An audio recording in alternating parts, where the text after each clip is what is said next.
Record on this. Okay.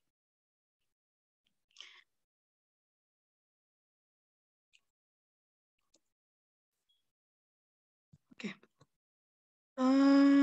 Ini sudah sempat kita bahas di minggu lalu. Yang minggu lalu mungkin nggak sempat ikut, bisa dicek recordingnya. Link recording sudah ada di LMS. Kemudian tadi saya memberikan tabel ya teman-teman, tabel konversi interest compound di LMS, nanti bisa di-download karena kita akan pakai tabelnya. Ini sudah. Oke. Nah, jadi pada siang hari ini kita akan mempelajari terkait jenis-jenis bunga. Bunganya itu bunga apa aja? Bunga yang akan kita bahas pertama kali di sini ini adalah, oke, mungkin sebelum saya mulai kuliahnya jangan lupa absen teman-teman. Silakan absen. Nah, jadi bunga yang akan kita bahas pada siang hari ini adalah bunga sederhana atau simple interest. Nah, ini adalah contoh kasus sederhana ya. Contoh kasus sederhana ketika teman-teman dihadapi dengan dua kondisi seperti ini. Menerima 15 juta pada hari ini atau menerima 15 juta 6 bulan lagi. Kira-kira teman-teman mau milih yang mana?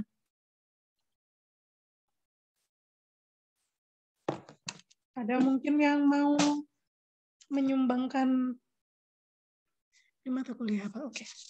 Yang mau menyumbangkan pendapatnya. Kalau saya ini Bu, izin Bu, yang silakan. Menerima 15 juta untuk hari ini karena untuk kebutuhan dan untuk biaya operasional hari ini Bu. Sementara untuk itu nanti kita belum pasti dan kita pun belum punya kebutuhan Bu. Terima kasih Bu. Sama-sama Mas Teguh. Nah, yang lain apakah ada yang mau berpendapat? Saya Bu, boleh nggak Bu? Boleh, silakan Hadi. Ya, Hadi 1234. Jadi menurut saya lebih memilih untuk menerima 15 juta untuk hari ini karena harga 15 juta untuk hari ini dengan harga 15 juta dengan 6 bulan lagi itu pasti akan berbeda Bu. Oke. Karena adanya peningkatan dari inflasi dan lain sebagainya. Maka 15 juta dari hari ini lebih berharga daripada 15 juta pada 6 bulan lagi Bu. Oke. Ya, Bu. Terima kasih. Sama-sama Hadi. Jadi kalau Mas Teguh tadi pendapatnya berdasarkan kebutuhan operasional ini ya, kehidupan. Kalau Hadi tadi mempertimbangkannya dari inflasi. Ada lagi mungkin yang mau berpendapat? Nah, jadi mana yang paling benar? Oke, kalau tadi sudah pendapat dari teman-teman. Adakah yang mau menjelaskan ke saya yang paling benar ini pendapatnya Mas Teguh atau Hadi? Bukan paling benar, pendapat yang benar. Pendapat siapa? Ada yang mau membantu saya untuk menjawab?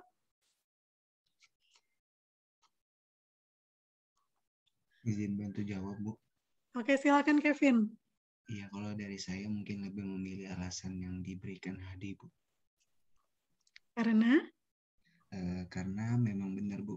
Misalnya 15 juta hari ini tuh ya lebih baik memilih 15 juta hari ini daripada yang 6 bulan lagi. Karena pendapat yang tadi Hadi bilang itu 15 juta yang hari ini tuh lebih berharga daripada 15 juta 6 bulan lagi tuh. Mungkin aja ada kenaikan harga dan perbedaan yang kita alamin di 6 bulan lagi sehingga 15 juta yang hari ini tuh nggak sama harganya dengan 6 bulan lagi gitu, Bu. Oke. Terima kasih Kevin. Ada lagi satu lagi biar dua-dua. Izin menjawab Bu. Silahkan Fitrah. Fitrah 1231. Kalau pendapat saya setuju sama yang Mas Teguh Bu. Menerima uang 15 juta hari ini karena yang pertama itu bisa digunakan untuk kebutuhan hari ini dan juga bisa digunakan untuk seperti kayak investasi. Jadi nilainya itu akan bertambah untuk 6 bulan ke depannya Bu. Oke, terima kasih Fitrah. Jadi tadi pendapat dari Mas Teguh dan juga Hadi serta penjelasan dari Kevin dan Fitrah, semuanya jawabannya benar. Nah, jadi kalau kita dihadapkan pada kondisi seperti ini, apa yang harus kita lakukan? Ya jelas ya, yang pertama mengetahui dulu kebutuhan kita pada saat ini itu apa. Gitu. Jadi misalkan, oh ya saya butuh nih duitnya hari ini, ya nggak apa-apa diambil aja. Kemudian kalau ada nih yang berpendapat, saya belum butuh duitnya hari ini, tapi tetap mau saya ambil karena takut tadi, takut inflasi, takut misalkan 15 juta kalau sekarang itu diambil kemudian ditabungkan atau tadi ya mau diinvestasikan, nanti 6 bulan lagi tuh bisa jadi 15 juta plus gitu. Nah jadi itu tergantung kebutuhannya. Yang penting kita tahu kenapa kok kita mau mengambil kesempatan ini dan mengapa kok tidak. Gitu. Kenapa ya? Karena kan nominalnya sama ya, 15 juta. Nah, jadi pilihan yang seperti ini tuh relatif mudah. Kenapa? Ya kalau memang ada yang mau ngasih 15 juta sekarang, ya kenapa harus nunggu 6 bulan lagi? Oh, 6 bulan lagi kalaupun dia ngasih ya tetap 15 juta. Jadi kalaupun sekarang ada kebutuhan, bisa langsung kita gunakan. Tetapi kalau saat ini kita sedang tidak ada kebutuhan yang mendesak, paling nggak kita udah punya nih tabungan dulu 15 juta. Kita punya dulu tabungan sebesar 15 juta. Nah, kemudian jika pilihannya menjadi menerima 15 juta pada hari ini atau menerima 16.500.000 untuk 6 bulan lagi. Selain tadi keempat orang yang sudah menjawab, adakah yang mau menjelaskan kondisi mana yang akan teman-teman pilih? 15 juta hari ini atau 16.500.000 6 bulan lagi? Karena kalau tadi mau diambil sekarang aja biar nggak ada inflasi. Oke, nah ini nggak, ini kita kasih nih tambahan 1,5 juta 6 bulan lagi. Yang mana yang dipilih? Kondisi A atau kondisi B? Silakan yang akan menjawab.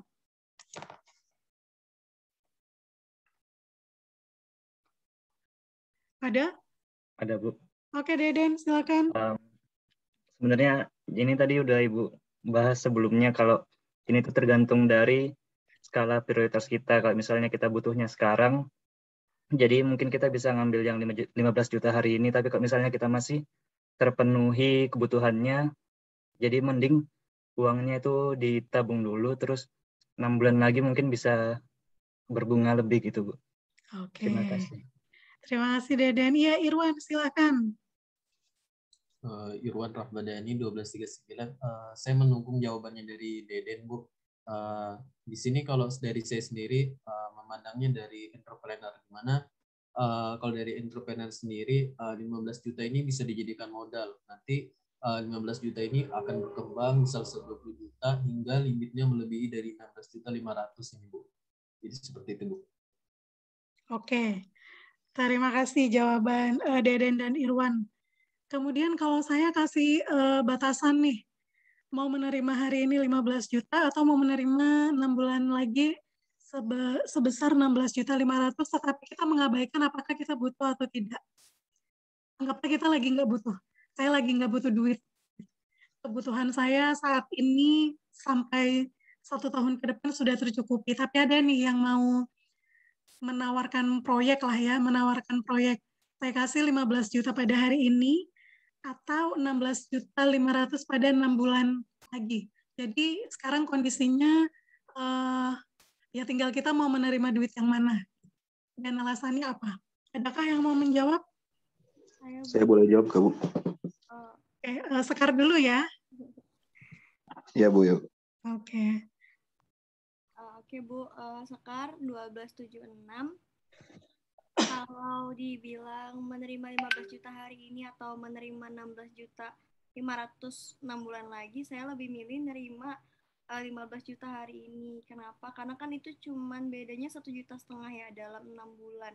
Berarti 1 bulannya itu cuman ya sekitar nggak nyampe 300.000, ya sekitar 200.000 sekian. Yang menurut saya itu bisa dicari dari uang yang saya terima 15 juta itu mungkin bisa saya buat misalkan saya buat bisnis gitu ya, nanti misalkan feedbacknya itu lebih dari 200.000 per bulannya, jadi otomatis kan 6 bulan kemudiannya tuh pasti lebih lebih berkali lipat gitu daripada 16 juta, atau enggak misalkan jadinya 20 juta 6 bulan lagi atau bahkan lebih. Jadi menurut saya lebih prefer untuk ngambil 15 juta hari ini dibandingkan 16 juta 500 6 bulan lagi yang cuman bedanya sangat sedikit gitu, Bu.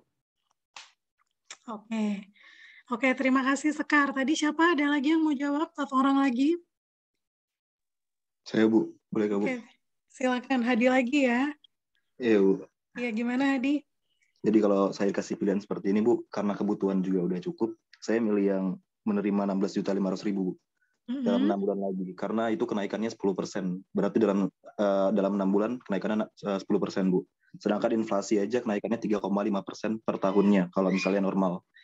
Pendapatan sebesar 10% per 6 bulan itu besar, Bu. Besar banget bahkan. Orang investasi aja belum tentu bisa dapetin 10% dalam 6 bulan.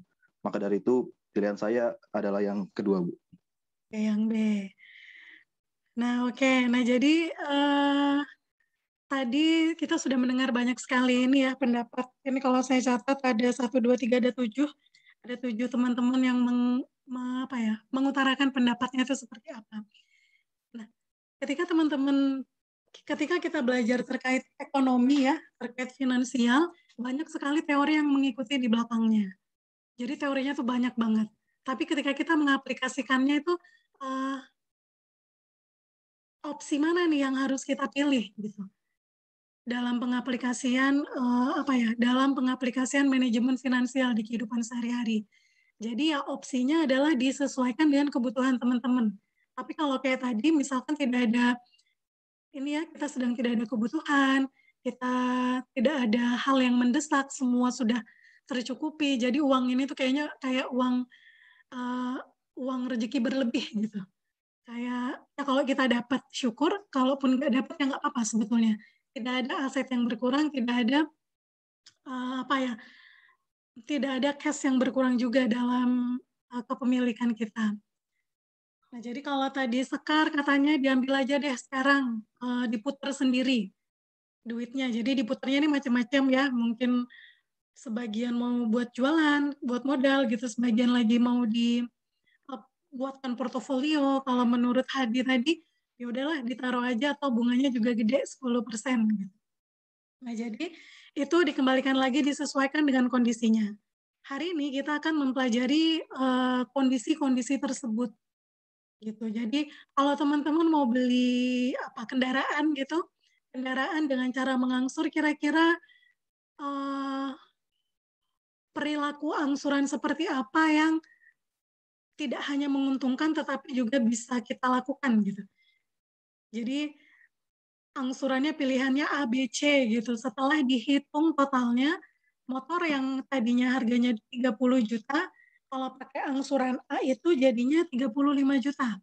Kalau pakai angsuran B itu 47 juta, kalau menggunakan angsuran C, dia itu jadinya 53 juta. Opsi mana yang akan kita pilih? Jelaskan bukan sekedar saya pilih yang paling murah gitu. Ternyata kalau yang paling murah tadi kan opsi A ya.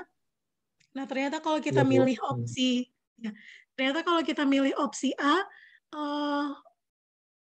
angsuran bulanannya yang terlalu tinggi sehingga kita nggak sanggup.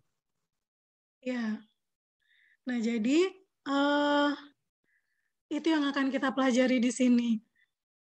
Sekali lagi, keputusan yang kita pilih itu bukan keputusan yang paling menguntungkan, tetapi yang paling optimal. Optimal sesuai dengan perhitungan kondisi organisasi atau kondisi diri sendiri.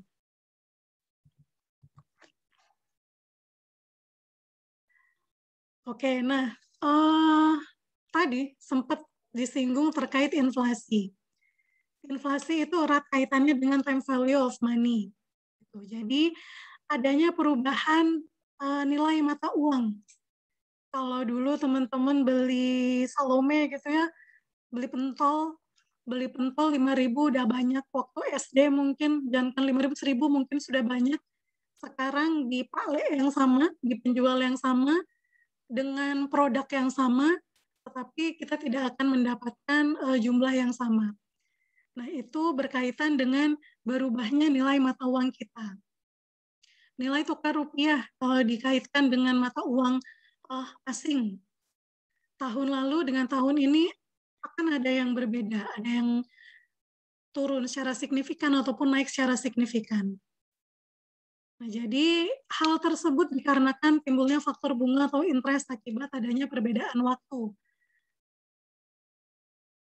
Sehingga menyebabkan uang yang kita punya di hari ini itu belum tentu memberikan nilai yang sama di masa yang datang. Dan sebaliknya ya, uang yang kita punya kemarin, jadi kayak mau nabung nih, mau nabung untuk beli laptop, harga laptopnya 8 juta.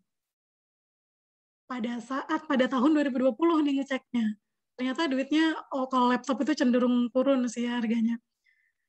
Jadi pada saat yang sama, pada saat yang berbeda di tahun 2021, duitnya udah kekumpul nih, 8 juta. Bisa jadi laptop yang kita mau itu harganya udah turun. Sehingga si 8 juta, si budget kita ini tadi bisa kita belikan laptop dengan spesifikasi yang lebih yang sedikit di atas laptop yang kita mau di tahun lalu. Atau mungkin ya udah kita tetap beli yang kita mau di tahun lalu, selisihnya itu nanti bisa digunakan untuk hal yang lain.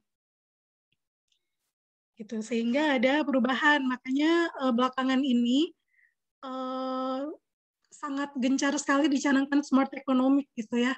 Jadi kalau mau punya banyak uang tidak dengan cara menabung. Kalau dulu itu kan mungkin kita diajarinnya kita harus nabung biar duitnya banyak. Kita harus nabung biar bisa beli ini. Iya Bu, hemat menabung gitu ya Bu. Iya, hemat pangkal kaya gitu kan ya. Jadi menabung, dengan menabung kita sudah menerapkan perilaku hemat. Nah, tetapi pada saat ini ternyata menabung aja nggak cukup. Kenapa? Karena ada inflasi itu tadi. Gitu. Sorry. Nah, ini adalah, ya.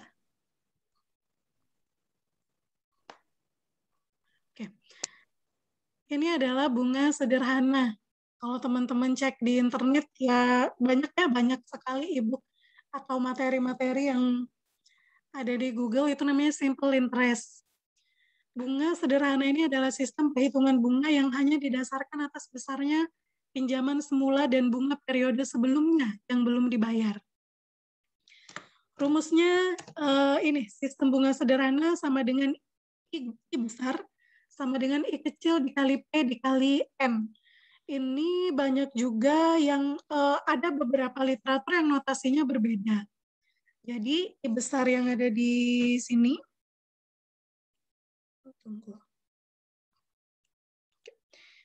I besar yang ada di sini itu biasanya diganti dengan SI.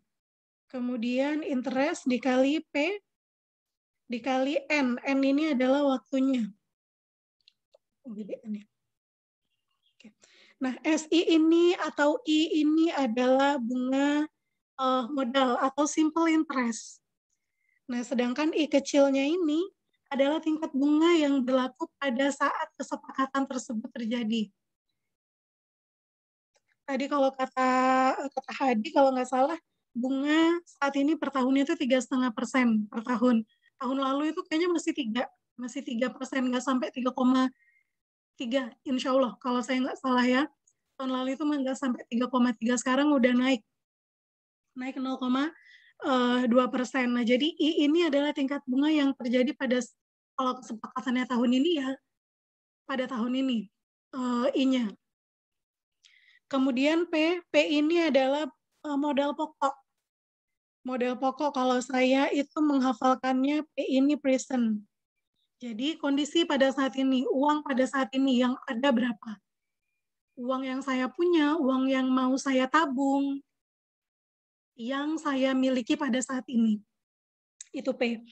Kemudian N atau T, ini adalah jumlah unit waktu atau jumlah periode bunga modal, atau ya dia waktunya. Baik dalam waktu bulan, tahun, hari, minggu, itu ada juga. Oke. Selanjutnya, ya ini adalah rumus ini ya, rumus umumnya. Ini.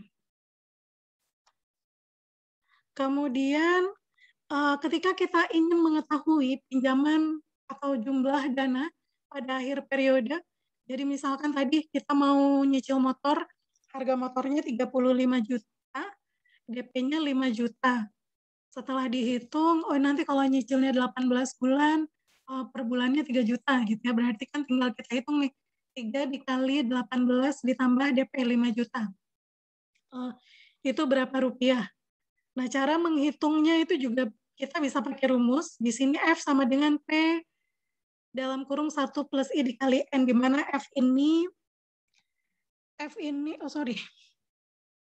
ini adalah future. Nilai di masa yang akan datang. Gitu. Jadi ini belum selesai prosesnya, kayak teman-teman mau membandingkan aja.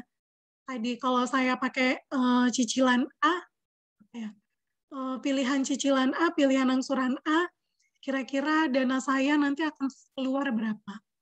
Angsuran B, angsuran C. Itu kita mencari tahu nilai yang kita bayarkan sampai di masa depan nanti. Oke. Nah, tadi N atau T itu kan adalah waktu ya. Nah, jadi waktu itu ketika waktunya itu diketahui per bulan, jadi misalkan dalam berapa bulan, nah maka T-nya itu berapa? T-nya itu tinggal dihitung aja. Jumlah bulan dibagi 12. Jadi misalkan diangsur selama 8 bulan, maka 8 per 12. Sama dengan berapa? 4, 2 per 6 sepertiga, 0,3 ya. Ya, segitulah. Nah, kemudian jika N atau T-nya diberikan dalam bentuk hari, jadi ada dua nih kalau hari. Yang pertama SIE, yang kedua adalah SIO. Di mana SIE ini adalah exact interest method. Simple interest exact. Kemudian SIO ini adalah ordinary. Yang satunya bunga tepat, yang satunya bunga biasa. Perbedaannya hanya di pembaginya. Kalau pakai SIE itu per 365, dibagi SIO itu kalau menggunakan SIO dibaginya dengan 360. Tetapi yang lazim digunakan kecuali diketahui ya, jadi hitung menggunakan metode SIE dan SIO gitu. Teman-teman tinggal masukin rumus-rumus ini. Tetapi kalau tidak diketahui, maka lazimnya itu kita sering menggunakan ini. Perhitungannya seringnya pakai ini, jadi nggak usah bingung nanti. Nggak tahu ini disuruh ngitung N-nya pakai metode apa gitu. Pakai metode yang paling umum, yaitu SIE.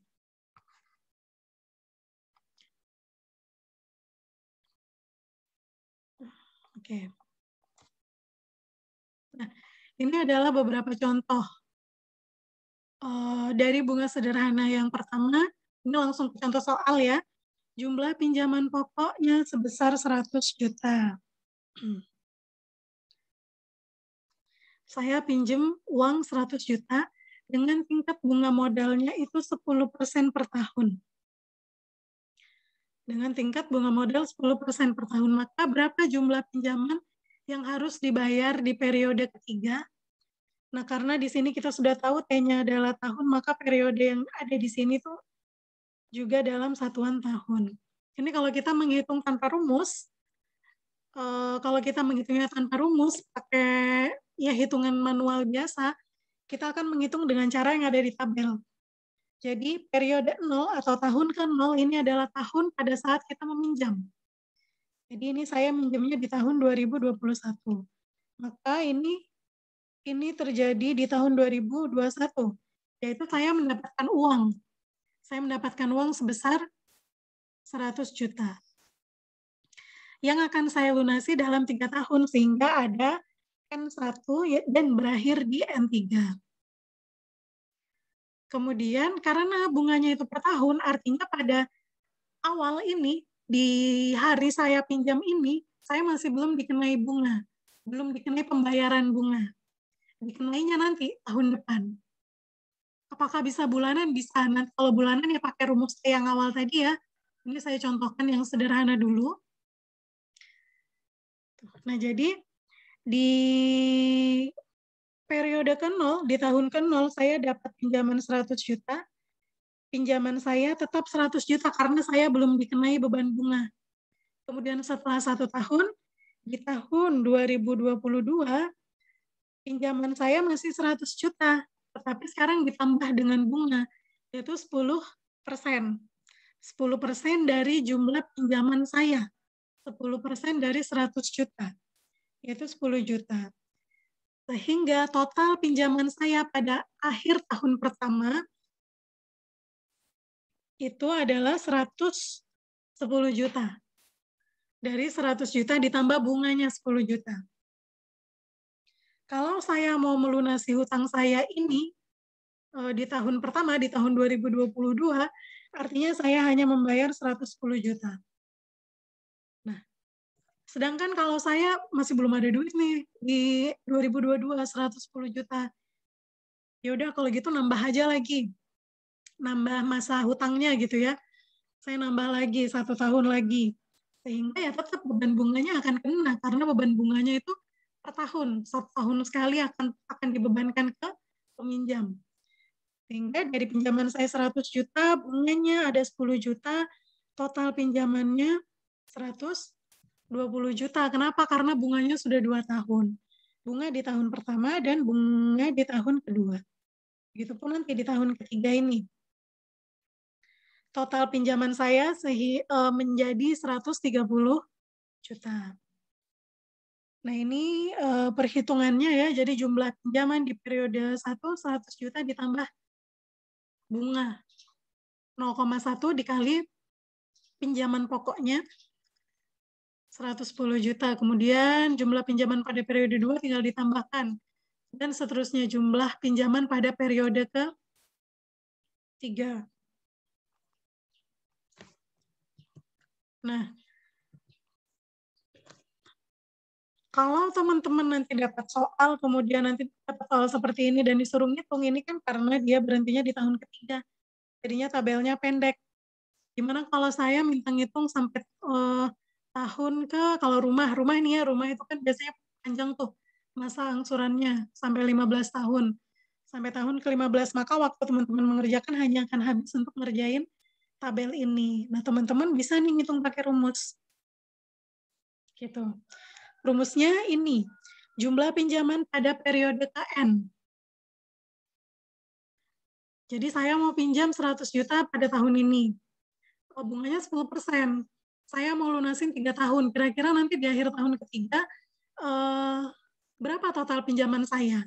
Atau berapa banyak nih saya harus membayar? Maka tinggal pakai rumus ini. F sama dengan P ditambah NI. Atau P dikali 1 plus NI. Ini. Nah, jadi F-nya di masa depan, future-nya, ini buat memudahkan aja ya. Jadi P itu kalau saya pribadi bilangnya P itu adalah kondisi saat ini ya, present. Kalau F itu artinya kita ingin mengetahui di masa yang akan datang nanti berapa nilainya, jadi future. Itu. Nah, jadi F sama dengan P. P itu adalah saat ini. Dana pada saat ini yang saya pinjam adalah 100 juta. 100 juta ditambah 1 ditambah, ini ya saya pakai rumus ini, ditambah 1 ditambah N. N ini periodenya adalah 3, karena saya mau bayar di akhir tahun ketiga, sehingga periodenya ada 3, dikali I, bunga yang berlaku pada saat itu, yaitu 0,1. Maka ini jumlahnya adalah 130 juta. Sama kayak hitungan yang ada di tabel yang tadi sudah kita coba hitung secara manual. Nah, itu adalah bunga sederhana. Kenapa bunga sederhana? Ya karena dia tidak bunga berbunga gitu. Jadi kayak dari sini ya saya pinjam 100, bunga di tahun pertama 10% dari 100. Kalau bunga di tahun kedua juga tetap 10% dari 100. Jadi bunganya tetap flat gitu ya. Bunganya tetap sesuai dengan pinjaman. Bukan misalkan gimana ini? Oh iya, saya hapus dulu. Oke. Bukan kayak gini, di tahun pertama saya pinjam 100 juta. Di tahun kedua, di tahun 0 ya, di tahun pertama, pinjaman saya ditambahkan dengan bunga itu menjadi 110 juta. Di tahun kedua, jadi kan pinjaman saya di akhir tahun pertama adalah 110 juta ini. Seharusnya di tahun kedua maka pinjaman saya adalah 110 juta ditambah 10% dari 110 juta. Artinya dia akan nambah kan sudah tidak 10 juta lagi. Nah itu adalah bunga majemuk. Nanti akan kita pelajari juga. Jadi kalau bunga sederhana itu sifatnya dia nggak ribet. Ya udah bunganya flat. Sama. Dia angsuran yang dibayarkan setiap bulannya itu tidak berubah. Tidak berubah, tidak mengikuti suku bunga yang ditetapkan pada bulan tersebut atau pada tahun tersebut, jadi flat sama. Nah, kemudian ini adalah bunga majemuk. Sistem perhitungan bunga yang tidak hanya didasarkan atas besarnya pinjaman semula, tetapi perhitungan didasarkan atas besarnya hutang awal periode yang bersangkutan. Bunga berbunga. Ini bunga majemuk. Bunga majemuk ini kurang cocok jika bukan kurang cocok sih, akan memberatkan konsumen ketika kita yang berhutang. Jadi teman-teman beli rumah, bunga di tahun pertama adalah 10 juta, bunga di tahun kedua itu 15 juta, bunga di tahun ketiga 17 juta, sehingga angsurannya di tahun pertama ini misalkan tadi 10 ya, 20 juta. Di tahun kedua naik lagi karena naik bunganya 15, jadi angsuran di tahun kedua 25 juta. Angsuran di tahun ketiga 27 juta. Nah, sehingga metode bunga majemuk ini dirasa memberatkan bagi kita kalau kita berhutang. Gitu. Nah, jadi kalau kita bisa memilih bunga majemuk ini bisa diterapkan di mana ketika teman-teman investasi. Jadi bagi hasil, kalau investasi itu kan nanti ini ya kita dapat return ya, dapat untung lah. Untungnya itu bergantung dari kalau sekarang sudah untung ya tahun berapa ini 2021 kita untung, tidak kita ambil, kita putar lagi, maka tahun depan keuntungan yang kita dapatkan di 2021 itu tadi nanti akan diputar lagi dan akan bertambah lagi keuntungannya. Bunga berbunga gitu ya, bunganya dibungakan lagi. Itu sehingga harapannya keuntungan atau imbal baliknya return dari investasi kita itu akan semakin banyak. Rumusnya hampir sama. Jadi kalau yang tadi itu rumusnya, apa tadi rumusnya? Adik-adik, F sama dengan P1 plus NI. Kalau di bunga sederhana, kalau di bunga majemuk, F sama dengan P dalam kurung 1 plus I pangkat N. Jadi, N-nya dipangkatkan. N yang ada di sini keluar. Jadi pangkat. Kalau bunga majemuk, dengan arti dari setiap notasi tetap sama. F nilai pinjaman di akhir periode nanti, di masa yang akan datang. P adalah nilai sekarang. I adalah tingkat suku bunga, dan N ini adalah periode waktunya.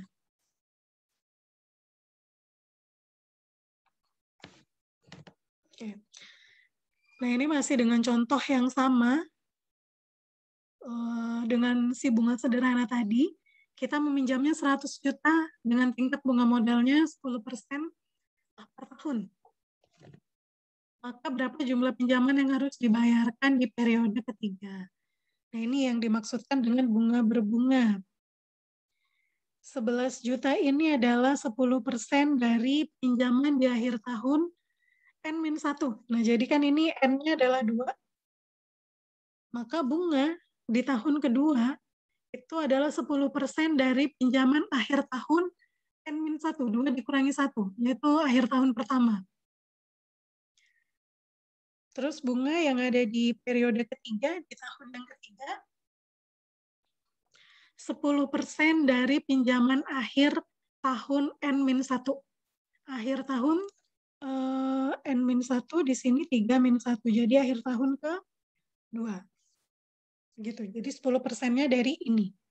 Kalau tadi di bunga sederhana, semua dipukul rata 10% dari total pinjaman. Hingga di akhir tahun ketiga, 2021 tambah 3, 2024 ya, di tahun 2024 ini kita harus membayar atau uang yang kita bayarkan untuk melunasi hutang kita sebesar Rp133.100.000.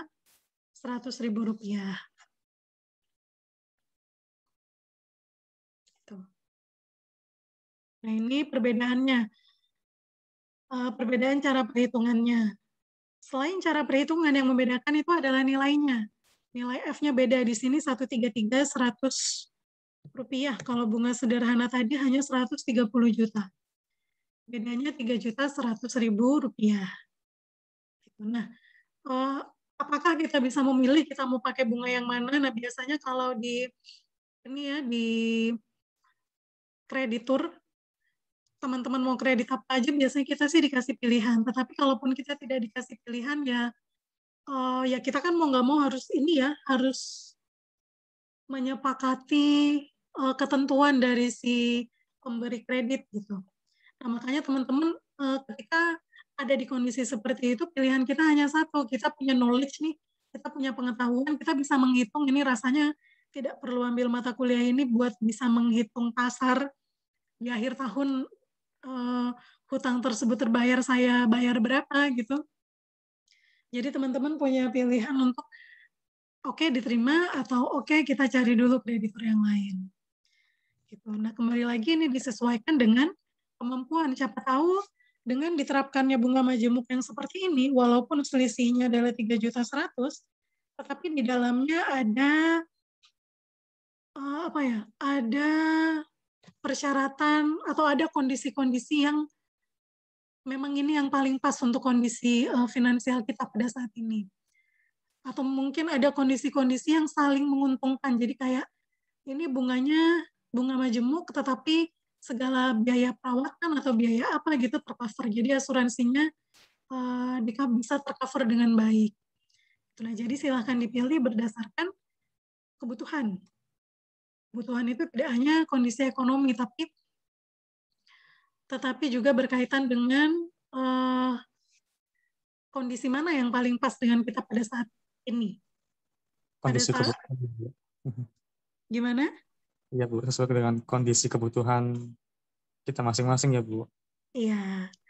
Itu. Tapi nanti kalau teman-teman ujian atau kuis atau ujian gitu ya, jawabnya saya milih ini karena disesuaikan dengan kondisi saya, nggak seperti itu ya. Jadi jelaskan dulu kondisinya seperti apa. Oke. Baik, Bu. Oke, kemudian ini rumusnya. Jadi tadi itu kita menghitung secara manual. Tadi udah ada rumusnya juga sih. Jadi kalau teman-teman mau pakai di rumusnya, diaplikasikan langsung pakai di sini. Hasilnya sama. Hasilnya sama 133.100.000 rupiah. Kalau kita ngomongin ini ya, ngomongin secara umum lebih untung pakai bunga sederhana gitu. Ya memang jatuhnya memang lebih untung pakai bunga sederhana kalau kita melihat angkanya. Nah, tapi kan ekonomi itu tidak sesederhana itu ya. Tidak sesederhana yang penting untung dan rugi, tetapi di dalamnya itu juga ada kondisi-kondisi lain yang perlu dipertimbangkan. Nah, kemudian ini adalah formula bunga majemuk. Jadi ada discrete compound interest formula dan continuous compound interest formula. Ini kayaknya kita akan pelajari 2-3 mingguan. 2 minggu sih kayaknya, 2 atau 3 minggu. Nah, ini adalah semacam summary gitu. Mungkin teman-teman ada yang sudah download ini tabelnya. Sebentar saya bukakan. Yang belum download silakan di-download. Sudah, Bu. Sudah ya. Nah, nanti yang sudah download bisa dibuka sambil mungkin ada yang sudah paham cara membacanya, tapi bagi yang belum paham mari kita belajar sama-sama. Saya juga buka. Mana Zoom ini? Share.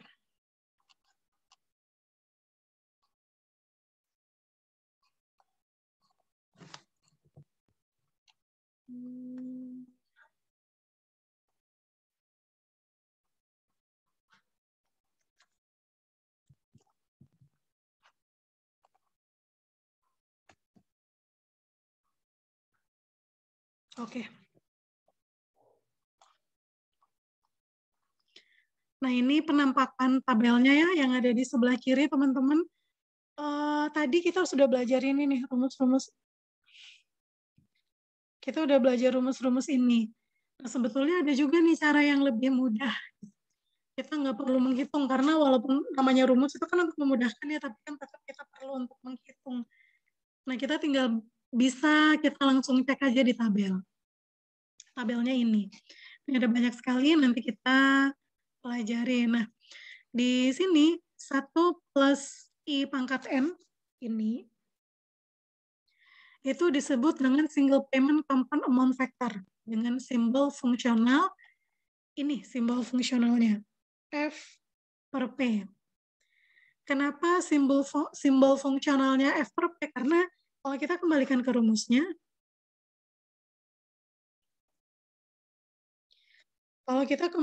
rumusnya, adalah ini F sama dengan P. Kita mencari F ketika yang diketahui adalah P. Kan gitu ya. Yang mau kita cari adalah F. Yang kita ketahui adalah P. Makanya di sini adalah F per P, I persen, N. I ini adalah suku bunga yang digunakan pada saat itu, N ini adalah periodenya. Dengan demikian persamaannya menjadi ini, sama sih ya. Sama. Cash flow-nya ada di sini. Cash flow-nya ada di sini. Nah, jadi P ini adalah kondisi saat ini. F ini adalah kondisi di masa yang akan datang. Nah, ini adalah range untuk N-nya. Nah, kenapa kalau yang P ini apa ya, ini tanda panah ya, tanda panahnya ke bawah, sedangkan yang F ini ke atas, itu nanti ada penjelasannya di slide akhir sepertinya, agak-agak di akhir. Nah, jadi cara ngecek di tabelnya itu pakai persamaan ini, teman-teman. Cara bacanya gimana? Sebentar, siapa tahu ada contohnya. Oke. Ini ada contohnya. Contohnya, seorang petani meminjam uang kepada bank sebanyak 20 juta untuk membeli traktor.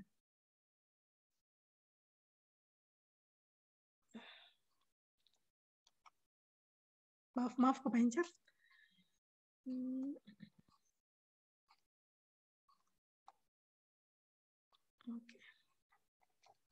Oke, ini ya.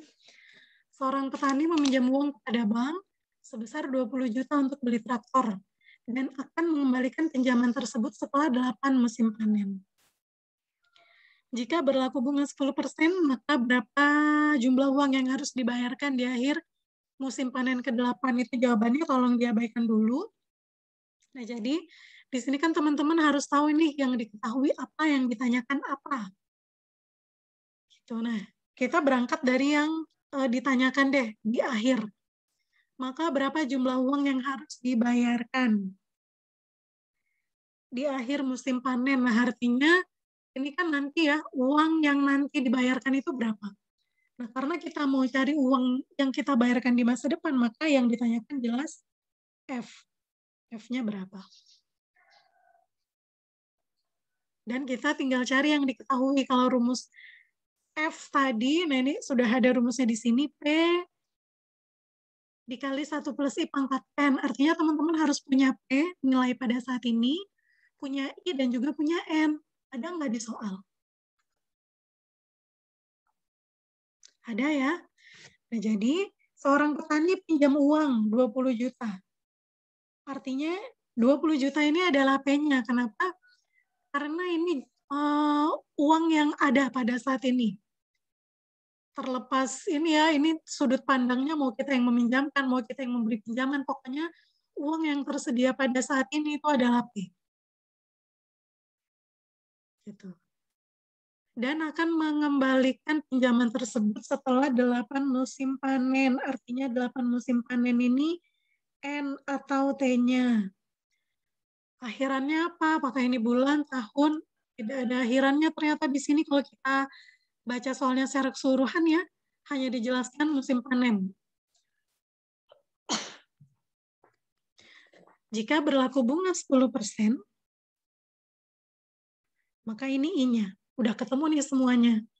Tinggal masukkan ke rumus yang ada di sini. Didapatkanlah 42.871.000 sekian. Nah, ini kalau teman-teman hitung pakai apa namanya? Pakai rumus. Nah, kalau pakai tabel gimana? Kalau pakai tabel ini cenderung lebih mudah gitu. Kalau pakai menggunakan tabel, kita kembali ke sini. Nah, di sini ini persamaan ini teman-teman tidak berlaku untuk semua persamaan. Jadi hanya berlaku untuk persamaan yang punya rumus ini. Hanya berlaku untuk persamaan bunga majemuk jika kita mencari F dan yang diketahui adalah P-nya. Nanti teman-teman akan belajar setelah slide ini kayaknya ada persamaan yang lain lagi. Gitu. Kata kunci dalam membaca, jadi ini kan nanti teman-teman kebetulan ini mencari F, diketahui P. Nanti kalau yang diketahui P cari F-nya gimana? Nanti ada caranya. Kata kuncinya adalah di sini, di bagian ini nih. F per P. Jadi ketika di tabel itu di sini. Semoga terlihat tabelnya, kalau nggak kelihatan silakan buka tabelnya masing-masing. Di sebelah sini ini teman-teman bisa baca ya, dia F per P, P per F, A per F, A per P. Nah ini adalah keywordnya. Ketika kita dikasih F per P, artinya F ini yang ditanyakan, yang diketahui adalah P-nya. Saya kalau mengartikannya adalah mencari F dari P. Tapi kalau tulisannya yang di sini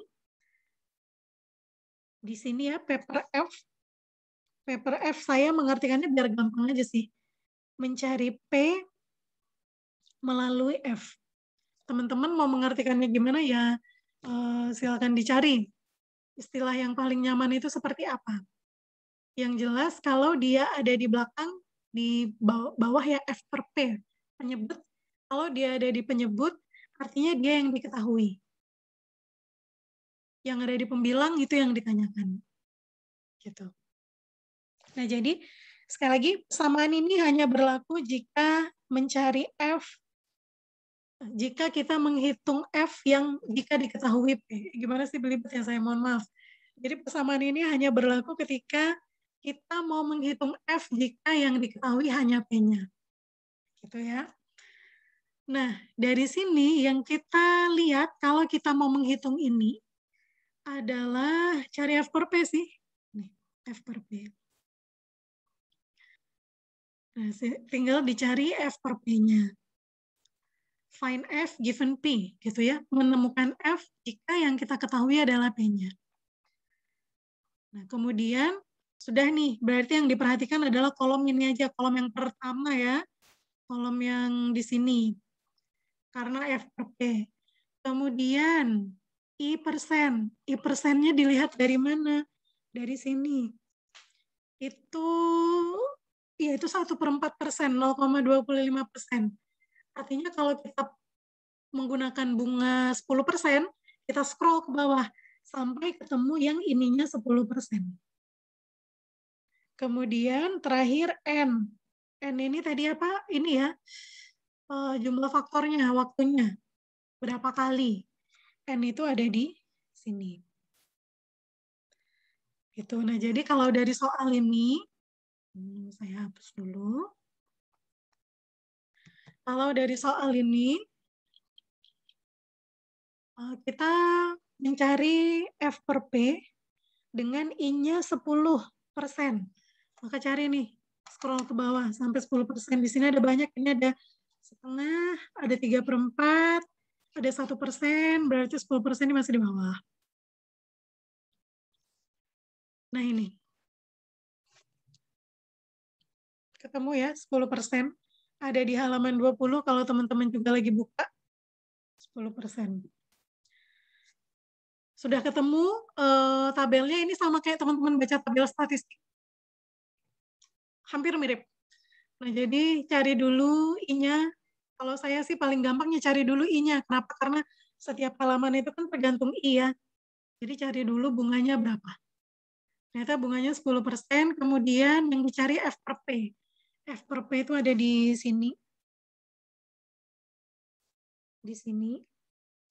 Kemudian I-nya 10% sudah, N-nya 8.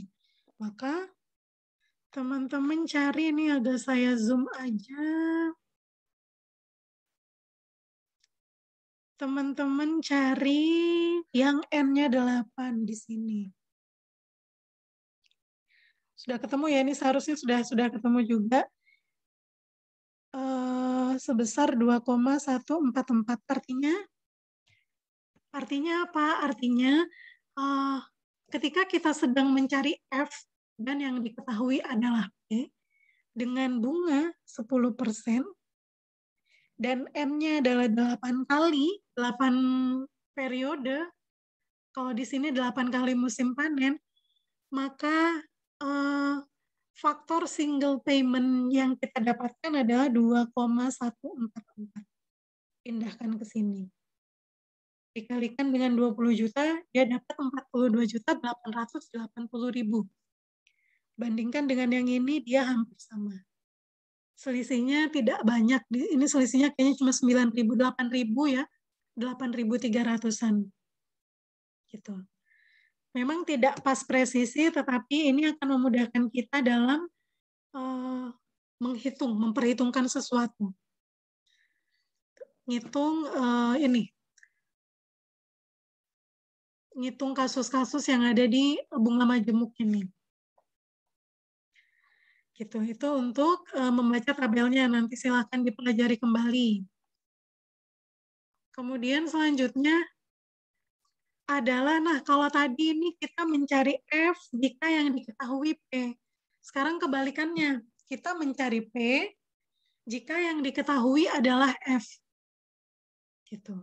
Kita udah tahu ini, oh, saya mau mengangsur, tapi saya mau mengangsur mobil gitu ya selama 5 tahun. Tapi saya nggak mau kalau angsurannya itu lebih dari 500 juta. Jadi bagusnya ini saya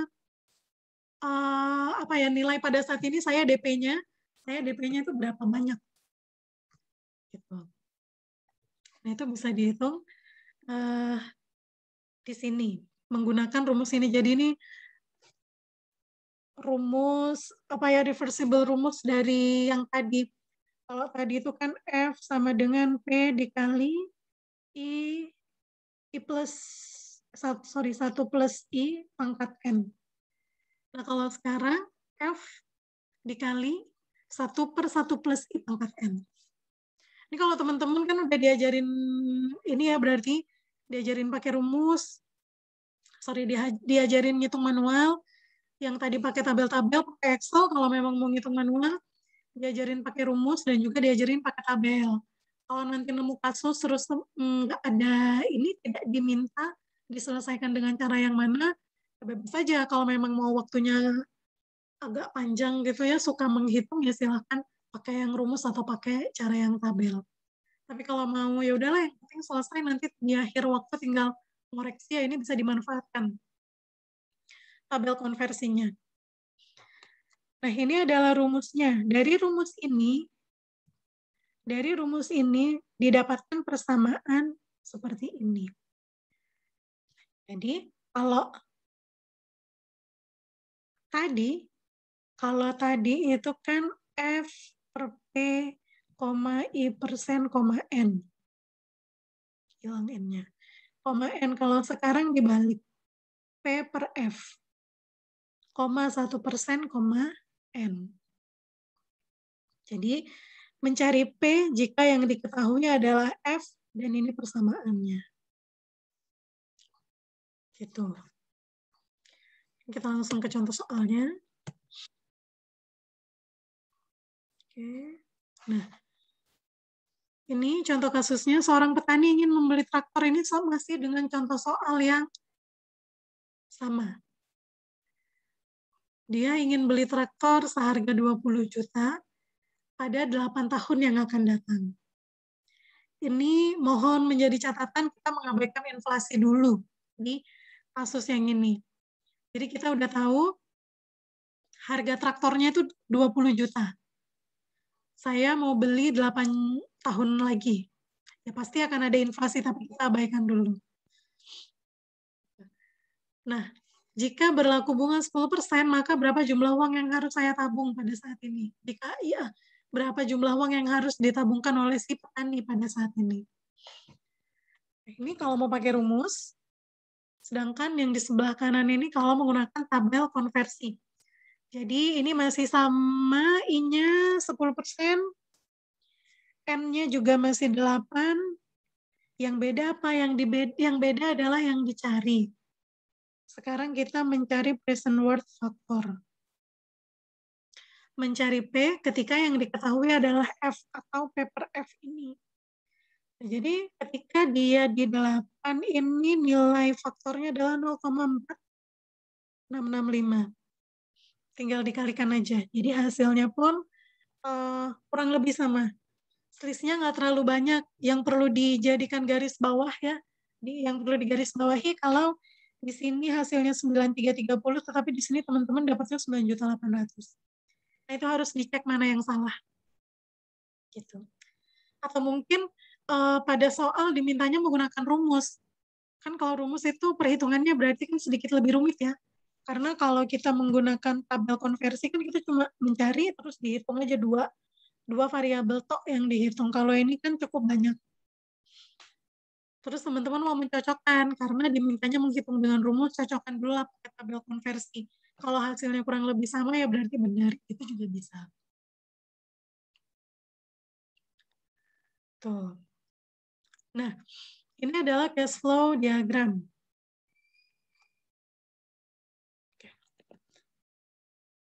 Ini adalah cash flow diagram penerimaan atau pengeluaran dianggap terjadi pada akhir masa atau satuan waktu. Kewajiban sebelum memulai perencanaan dan perhitungan. Nah, di sini, oke, ya nanti ada cash flow-nya. Cash flow-nya masih ada di slide berikutnya, teman-teman. Nah, jadi cash flow itu apa? Cash flow itu tergantung dari sudut pandang mana kita melihat dari orang yang memberikan pinjaman atau orang yang meminjam. Yang jelas tanda panah ini menunjukkan hal yang sama.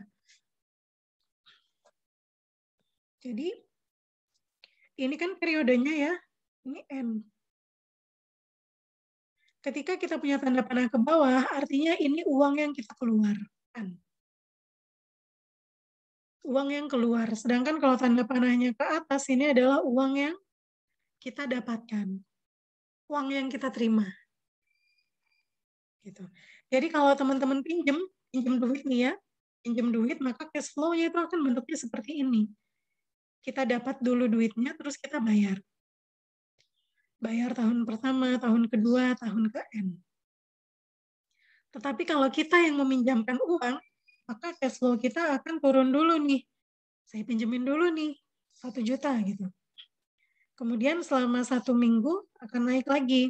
Saya dapat 1 juta lagi. Nah, jadi tergantung dari sudut pandang mana kita berada atau kita melihat si cash flow-nya.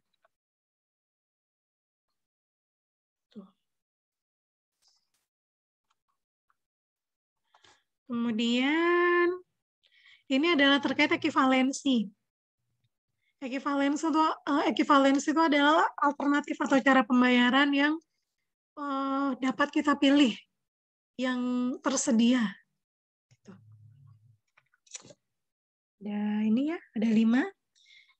Jadi contohnya Arin meminjam uang sebesar 10 juta yang harus dia bayar dalam waktu 5 tahun dengan bunga 10% per tahun. Jadi di sini sudah jelas ini P-nya, kemudian ini I-nya, ini N-nya. Gitu. Gimana caranya Arin bayar? Ya tergantung kesepakatan dengan si itu ya yang meminjamkan. Secara umum ada 5 nih. Langsung dibayarkan lunas di akhir tahun ke-5.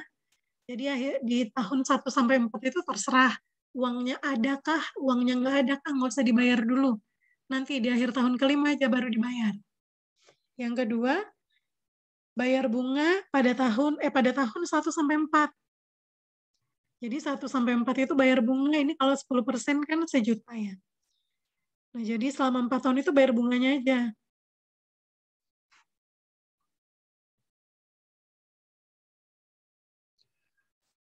Bayar bunganya aja. Kemudian hutang pokoknya atau sisanya dilunasi di tahun yang kelima.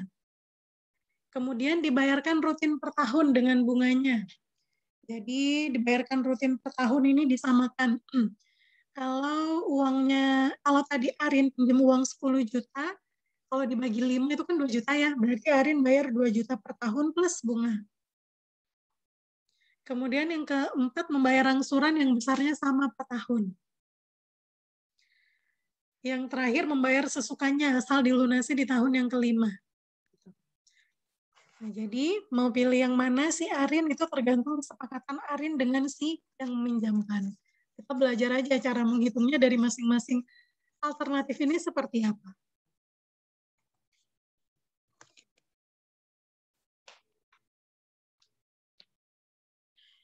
Ini yang pertama, Arin membayarkan lunas di akhir tahun yang kelima. Arin bayar lunas di akhir tahun kelima, sehingga dari perhitungannya itu seperti ini. Arin dapat uang 10 juta, kemudian bunganya tetap berjalan, karena bunganya kan per tahun ya, jadi bunga per tahunnya tetap berjalan. 1 juta, jadi bunganya 1 juta, ini 10% dari 10 juta, sehingga jumlah hutang di akhir tahun pertama 11 juta. Kemudian bunga di tahun kedua, karena kita ini lagi ngomongin bunga majemuk ya, tidak lagi bunga sederhana, jadi 10%-nya lagi. Kemudian ditambahkan. Jadi hutangnya 12.200.000.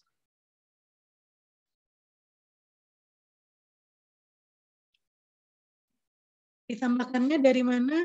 Ditambahkannya dari 11 juta ini ya, sisa hutang di akhir tahun sebelumnya ditambahkan dengan bunga di tahun sekarang. Terus berlanjut sampai di tahun kelima, bunganya 1.464 kan? Jumlah hutang di akhir tahunnya sebesar 16.105.100 rupiah. Jadi kalau Arin mau bayar lunas di akhir tahun kelima, Arin harus bayar sebesar ini. Di mana 10 jutanya itu adalah pinjaman pokoknya, 6 jutanya ini adalah bunganya. Bunganya sih dari pinjaman Arin selama 5 tahun itu tadi. Nah, cash flow-nya seperti ini. Ini cash flow dari sudut pandang siapa? Sudut pandang si Arin atau si peminjamnya?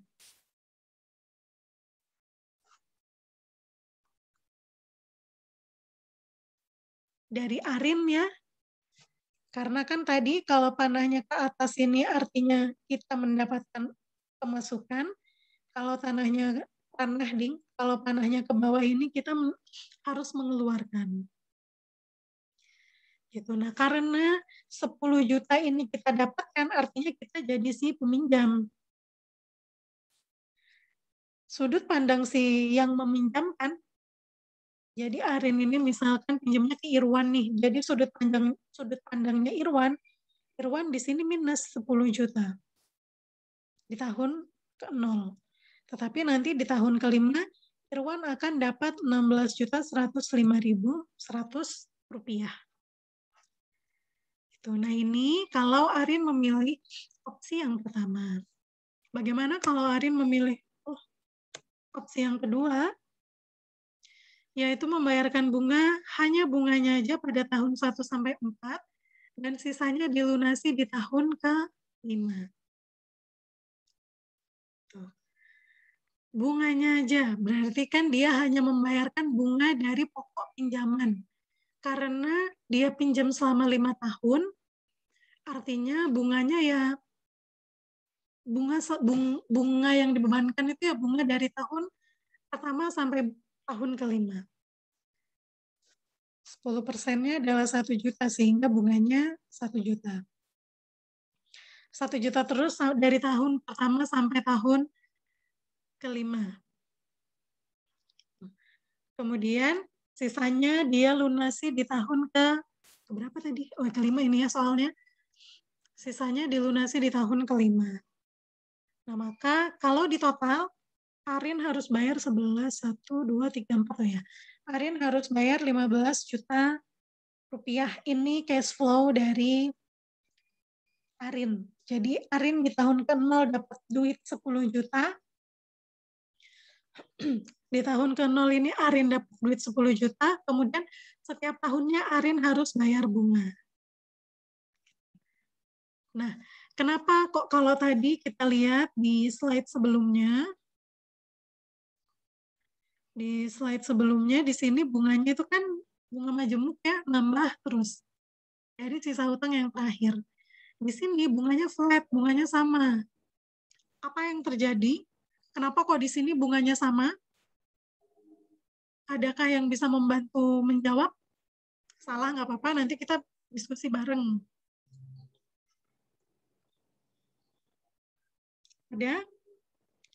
Nah, jawabannya adalah karena di ekivalensi ini, si Arin itu hanya membayar bunga saja di tahun 1 sampai 4. Sehingga hutang pokoknya itu kan belum dia bayarkan sama sekali. Nah, karena hutang pokoknya dia belum bayarkan sama sekali, dan ketika memang dia ingin membayar bunganya aja, jadi bunganya aja dulu yang dilunasi, cenderung penyelesaian ini menggunakan bunga sederhana.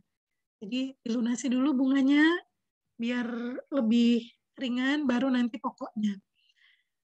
Hal ini biasanya teman-teman diterapkan oleh orang-orang yang macet kredit. Jadi beli rumah nih ya, beli rumah cicilannya sudah ada, mau cicilannya flat atau tidak atau berubah-ubah, tapi sudah ada hitungannya di masing-masing bulannya cicilannya. Kemudian karena pandemi kehilangan pekerjaan, jadi yang awalnya jualan properti lancar, jadi pembayarannya lancar, ternyata sekarang propertinya lagi nggak bisa jalan. Gitu, akhirnya macet deh, dia kena kredit macet. Nah, akhirnya oleh bank itu biasanya disarankan untuk oke, kita hitung ulang sisa hutangnya berapa. Jadi misal sisa hutangnya 10 juta, bunganya 10%, bayar aja dulu bunganya selama beberapa tahun sambil ngumpulin 10 juta ini. Sehingga jatuhnya pelunasan biayanya itu akan lebih murah. Bisa dilihat kalau di sini tadi sebelumnya itu kayaknya 16.500.000 ya. 16.500.000-an, sedangkan di sini adalah 15 juta rupiah aja yang perlu dibayar oleh Arin. Itu, nah ini cash flow dari sisi Arin. Jadi tidak terkesan berat. Kenapa? Karena yang dia bayarkan dalam 4 tahun pertama hanya bunganya. Ya, hanya bunganya aja. Kemudian, ya ini cash flow-nya di tahun kelima dia memang bayar 11 juta karena yang 10 juta tadi nggak dibayar ya. Belum dibayar, bukan nggak dibayar. Belum dibayar dulu karena si 10 juta dilunasi di tahun ke-5. Nah, kemudian selanjutnya adalah jika dibayar rutin per tahun dengan bunganya. Jadi pokoknya ini 2 juta. 2 juta tadi dari 10 juta dibagi 5. Per tahunnya 2 juta. Maka di tahun ke-0 ini sisa hutangnya tetap 10 juta. Di tahun yang pertama ini dapat bunga dari sisa hutang sebelumnya 1 juta. Sehingga jumlah hutang di akhir tahunnya 11 juta. Nah, ini bulan apa ini? September. Jadi misalkan per bulan September ya. Jadi di bulan September ini Arin punya hutang 11 juta rupiah. Gitu. Nah, 11 juta rupiah ini terdiri dari bunga 1 juta, ya, bunganya 1 juta didapatkan dari hitungannya, kemudian pokoknya 2 juta didapatkan dari ini, karena Arin memilih pembayaran ini, dan jumlah yang dia bayarkan pada bulan September 2021 adalah 3 juta. Ditambahkan bunga plus pokok. Ini ya, pokoknya 2 juta, bunganya 1 juta. Sehingga Arin bayar 3 juta. Sisa hutangnya Arin berapa? Sisa hutangnya Arin 8 juta. Kenapa kok 8 juta? Karena kan pokok hutang itu kan kita ngitungin pokok ya, bunga itu kan bunga itu kan biaya lain yang menempel dari pinjaman pokok yang kita lakukan ini tadi. Nah, jadi ya walaupun Arin bayarnya 3 juta, hutangnya ya tetap sisanya 8 juta karena pokok yang dia bayarkan itu cuma 2 juta. 1 jutanya itu bunga, itu kewajibannya Arin juga. Terlepas dari kewajiban pokok yang harus dia bayarkan. Kemudian di akhir tahun kedua bunganya berubah lagi. Tapi tetap 10% dari sisa hutang sebelumnya. Gitu. Nah, 10% dari sisa hutang sebelumnya adalah 10% dari ini. Dari sisa hutang akhir tahun pertama, 800. Sehingga hutangnya Arin 8.800.000. 8.800.000 ini dari sini, 800-nya di sini ditambah bunganya 8.800.000. Arin bayar berapa? Bayarnya tetap, dia tadi kan dibayarnya rutin per tahun 2 juta, pokoknya dia bayarnya selama 5 tahun itu tetap 2 juta rupiah. Bunganya mengikuti sisa hutang di tahun sebelumnya. Nah, sehingga bunga di tahun ketiga ini 600.000, bunga di tahun keempat 200.000, bunga di tahun kelima ada bunga tahun keempat 400.000, dan bunga di tahun kelima ada 200.000. Sehingga kalau kita totalkan, untuk melunasi hutangnya Arin sebesar 10 juta ini selama 5 tahun, Arin total mengeluarkan dana sebesar 13 juta rupiah. Cash flow-nya itu ini. Dilihat dari jumlah yang ada di sini. Jumlah ini kan uang yang dia bayarkan ya. Dia menerima 10 juta, tahun pertama dia bayar 3 juta, tahun kedua dia bayar 28, tahun ketiga 26, sampai tahun terakhir dia hanya bayar 2 juta 200 rupiah. 200.000 rupiah. Ini yang ketiga. Kemudian yang keempat, membayar angsuran yang besarnya sama per tahun. Gitu. Nah, jadi dia mau bayar angsuran yang besarnya sama. Cara menghitungnya gimana? Apakah kita, jadi ini yang terjadi kalau teman-teman ini ya, mungkin mengangsur kendaraan, motor, handphone, itu kan dia sudah ada berapa yang harus dibayarkan per bulan. Hitungannya itu seperti ini. Nah, jadi hutangnya 10 juta. Bunganya 10%-nya 1 juta, sehingga total hutang di akhir tahunnya 11 juta rupiah. Nah, kemudian bunganya tadi kan 1 juta, pokoknya dia dapat 1.638.000 rupiah. Ini sebetulnya ada hitungannya. Ini bisa teman-teman dapatkan polanya kalau teman-teman menghitung via Excel. Nanti coba di rumah coba ya minggu depan, nanti kan teman-teman dapat tugas. Minggu depan saya kasih jawaban tugas dan ini angsuran yang di sini di Excel tersebut. Jadi nanti dicoba dulu. Kok bisa? Ya. Kok bisa ini pokoknya 1.600.000, yang di sini 1.8 sampai 2.398.000. Jadi mencari kok bisa ini jumlahnya ditetapkan sekian. Ini di Google, kalau mau googling tuh banyak banget. Nanti silakan dikerjakan. Minggu depan saya kasih sama jawabannya. Nah, sehingga ini adalah cash flow-nya. Selanjutnya, ini yang terakhir kalau nggak salah ya. Selanjutnya adalah membayar sesukanya, asal dilunasi nanti di tahun kelima, yang penting lunas. Nah, ya ini Kak Arin ya, dia mau bayarnya 1 tahun, dalam 5 tahun itu mau bayar 3 kali, 4 kali, 5 kali, atau bahkan 1 kali. Tetapi di sini diproyeksikan Arin hanya membayar 2 kali. Jadi bunganya panas sih HP orang ya Allah. Bunganya tetap jalan. Bunganya tetap jalan sampai dia bayar nih. Jadi di tahun ketiga dia baru bayar.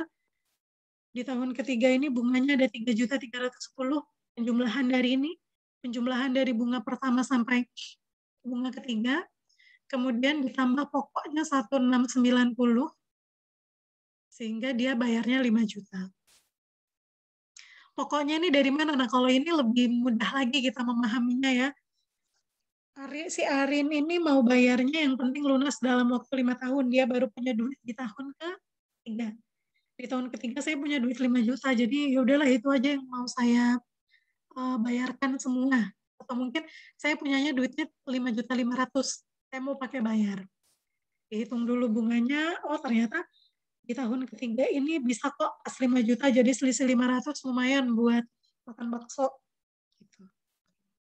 Nah jadi diketahui sisa hutang Arin 8.310. Arin mau bayar lagi di tahun keempat, tapi dia nggak punya duit. Duitnya udah habis lagi muter untuk dagang. Akhirnya di tahun kelima dia sudah punya uang. Jadi ini bunganya berkurang di tahun keempat. Bunganya berkurang lagi dari 1.200.000 hanya sisa 831.000. Kenapa? Karena sisa hutangnya pun berkurang. Karena sisa hutangnya si Arin pun juga berkurang. Gitu. Sehingga ya udah didapatkan di tahun kelima, di akhir tahun kelima ini bunganya ada 1.745 Rp100, kemudian pokok pembayarannya Rp8.310, sehingga ini yang harus Arin bayarkan. Gitu. Nah, ini adalah si cash flow-nya. Nah, ini tadi oh ini tadi sudah sempat kita bahas ya di depan. Cash flow dan ekivalensi. Jadi cara kita membuat cash flow itu bergantung dari kita berperan sebagai apa, sebagai siapa. Kita sebagai peminjam atau yang memberi pinjaman. Kita yang mau beli motor kredit atau kita FIF nih yang ngasih fasilitas angsuran. Gitu. Nah, ini cara buat cash flow-nya. Jadi nanti kalau teman-teman diminta buat cash flow ya harus diperhatikan itu dari sudut pandang mana. Seringkali mahasiswa itu paham sih sebetulnya, tahu cara buat cash flow-nya, tapi mereka lupa ngasih identitas. Itu dari sudut pandangnya si siapa. Gitu. Jadi misalkan dari sudut pandang peminjam gitu ya, tapi yang digambarkan cuma cash flow ini aja.